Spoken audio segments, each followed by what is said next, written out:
You ask Tiger to calculate. This deals with finding the midpoint between 2 points. The midpoint between the 2 points is 6, 2. Let's solve it step by step. Plot the 2 points and calculate the midpoint using the formula. The coordinates of point 1 are x1 equals 9, y1 equals 0. The coordinates of point 2 are x2 equals 3, y2 equals 4. PM represents the midpoint of the 2 points.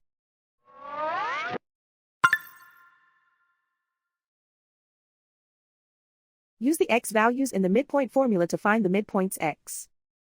x1 equals 9.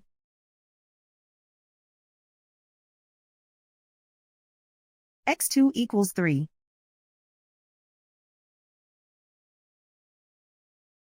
Simplify the arithmetic.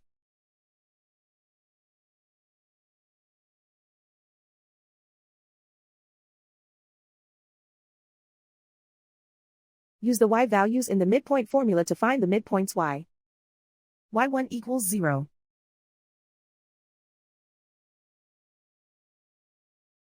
y2 equals 4.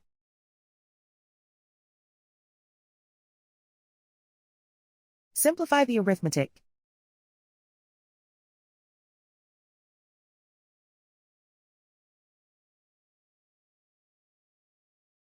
And so, the midpoint is 6, 2.